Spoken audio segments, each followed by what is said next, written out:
Okay. Now I'm gonna play this. Let's see. Hold on a second. Got to bring it up first.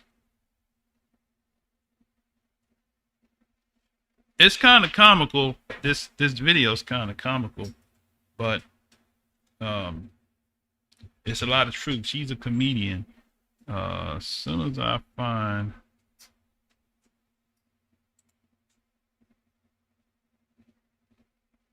okay, all right, here it is. Hold on. Let's see Delaware if I can bring it up homeowners, if you're on the tired of paying screen. too much money for electricity and have a history of paying your bills on time, then you could be. Many nosy people. Hold on a second. Let me see.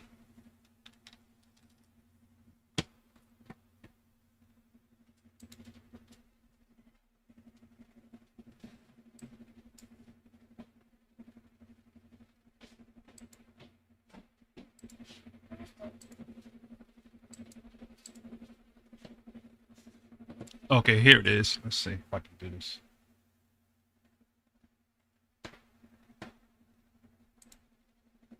Ask me Betty as a conservative.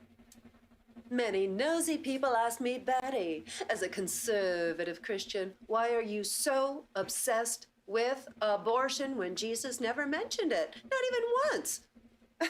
Jesus? What conservative Christian listens to him? No, I am against a woman's right to control her own body because life is. Listens to him. Well, unless it's hers. To we conservative Christians, life is always precious without any qualification. Except for that one. Let me be honest for a second. That may not be technically accurate. All lives are precious with one. Okay, two at most. Other exceptions. Life is precious, but healthcare is negotiable. Life is precious until a senator, congressman, or Supreme Court justice's daughter gets pregnant. Life is precious, but not as precious as the guns that end them. Life is precious unless you're wearing a hoodie. Life is precious unless we send a drone as our +1 to your Arabian wedding. Life is precious unless it's ended by someone in a uniform. Unless the dead person was ransacking the Capitol for Mr. Trump, and then it goes back to being precious again. Life is precious unless you forgot to be white. Life is precious unless we're in a rush to execute you. Life is precious by ending my own families by repeating anti-vaccine disinformation from the New England Journal of Facebook. It's freedom, y'all. Life is precious unless it's being lived in a way that doesn't conform to my rigid 1950s concept of gender. Life is precious unless I'm standing my ground over nothing in particular.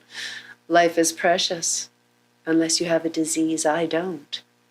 Life is precious unless your terminal illness could be cured by a drug I vaguely, even wrongly associate with maybe, I don't know, aborted stem cells, whatever they are. Life is precious unless my son plows his car into a gang of anti-white supremacists. Life is precious until you ask me to wear a mask. Life is precious unless you forget to say Merry Christmas. Life is precious unless you engage in the hobby of being a homosexual. Life is precious unless it's some other person's child who is starving. Life is precious unless your tap water is brown. Life is precious unless you have a pre-existing condition. Life is precious unless it's trying to get over the border. Well, unless it's a northern border, then it goes back to being precious again. But still, unwelcome. Life is precious unless you insist on praying to a God who isn't mine. Life is precious unless it's devoured by so-called climate change. Life is precious unless you're homeless and making things unsightly for me. Life is precious, even if we use the majority of our federal budget to buy toys to end them. Life is precious, but funds for food and medicine to keep yours are going to get filibustered. Life is precious, unless an underage white supremacist crosses state lines with an illegal assault rifle to take a couple. Life is precious unless pastor gets his mistress pregnant again. Okay, so maybe there are more than one or two exceptions to conservative Christians' immutable belief that life is precious. But who's counting? Life is precious. Good luck hanging on to yours in conservative Christian America, because to us, life is precious, but only until you're born.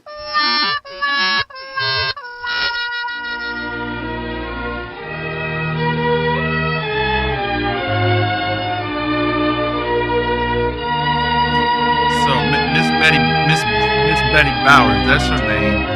But what she was sharing is funny, but it's true. Hark! So, you may know me on Twitter we've been as made to believe Mrs. that Betty life- Bowers, this thing is America's about life. best It's really Christian. not And about my life. boy, It's a but the bullet best point way to get to know of me is on Patreon. Jesus the right told me wing that the best who way has to an prove that I agenda. have a real All right? Christian ministry is to hit people up for money. So gonna talk please about some think about prophecy, joining not us today. on Patreon. Because it's a lot. We It's a begin lot today of stuff with in a that rather that shocking people event that missing. took place last night. A So whole last lot. night was the premiere of the It's in much-awaited that. documentary from Matt missing. Walsh over Okay, at the Daily hold on Wire, a second. I What got is a this. Woman? And it was the most successful Get this launch video off in of here. the history of our company. All right. So, basically, what I'm trying to say is that the right wing will want you to think that it's all about life, but it's not. Right?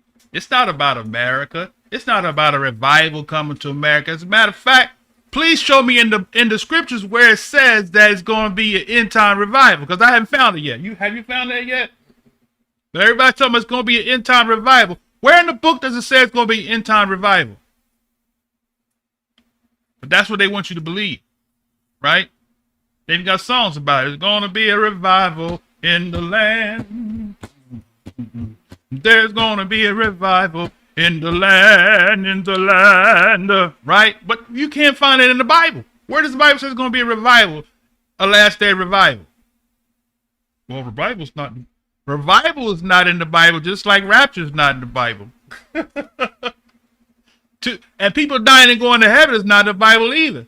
But those are 3 bullet points that is used to do what? Play on your emotions to get you to do what? Buy into their agenda. But Miss Bowers was on point. She said, if it's about life, it's only about life when it comes to that. What about the people that's starving, that's hungry, that gas prices are soaring higher and higher, and some people are going to be put in a position where they can't even afford to go to work? If it's about life, what about that? Right? So the agenda, let me continue what I wrote here. It's not about life. It's about them forcing Christianity on you. Now, remember, if you know anything about history, you know that through warfare, the Muslims force people to become Muslims. Christians force people to become Christians, right? Or if you didn't convert to Christianity, we're going to cut you off. We're going to cut off your financial support, right? So what their agenda is, the agenda is white evangelical Christian nationalism in this nation. And if y'all not careful, it's going to happen. Because if those right wingers have their way, you so-called Hebrews that's practicing the covenant, you're going to be a target. So the Christians are trying to force Christianity on you, and they will use Trump as leverage. So this Roe v. Wade is to say, see, because of Trump, we have this. Because Trump appointed right-wing Supreme Justices who overturn laws that we have taught you go against the Bible. There's a whole lot of laws in the Bible that they're not enforcing. And you are woefully deceived if you believe that every right-wing Christian is anti-abortion and anti-gay. Look at the primary leader of the Stop the Steal. What's his name? Ali. Hold on a second. Let me help you out here. Let me bring some knowledge real quick.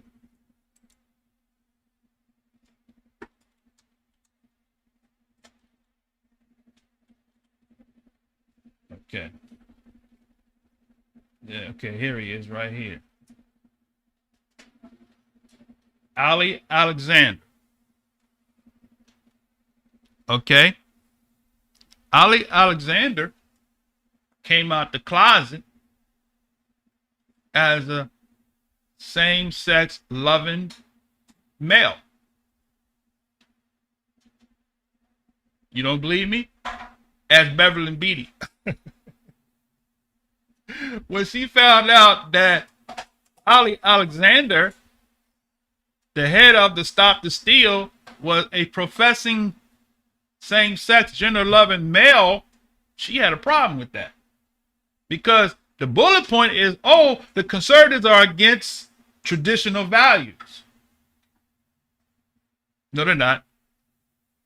They're using bullet points to win your loyalty. To do what? To bring back into power the man of sin, who I believe is DJT. Right? All right.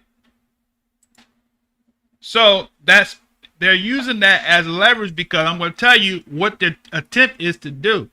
Whether it's going to come to pass or not, it depends on the people. If the midterm election is overrun by the right-wing conservatives, what's going to happen? They're going to take over the House. They're going to take over the Senate. They already got the majority in the Supreme Court. And what's going to happen? They're going to appoint Donald DJT as the Speaker of the House. And they just might get rid of the current president and replace him back by overthrowing the government.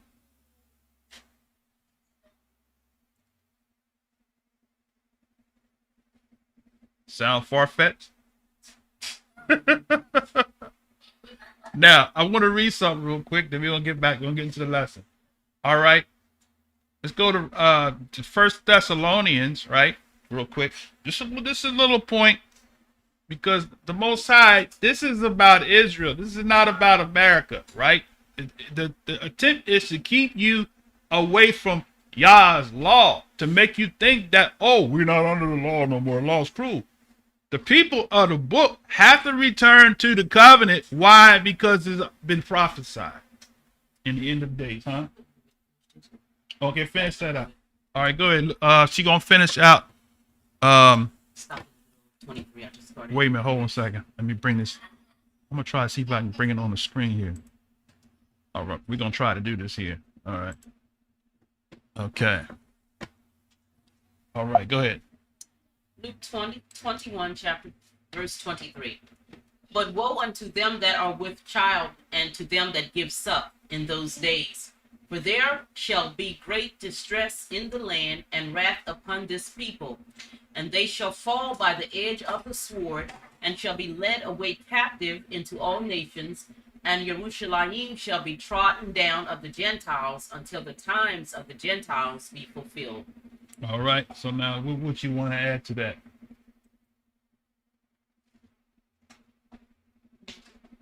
Well, yeah, I think you had a reason for sharing that. Go ahead. Well, you said read down to verse 24. Mm-hmm. Oh, okay. And I was just asking, did you want me to finish it? Oh, so okay. Well, if you don't have nothing to add, let me elaborate then. All right.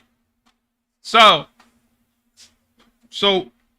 like the text says, when you see Jerusalem trodden down by, when you see Jerusalem, where was that? 24. Next verse 24. Jerusalem shall be trodden down. Okay, let me back up for a second. Verse 20, you see Jerusalem surrounded by armies, then know that it is laying waste near. Now, I want to just add to you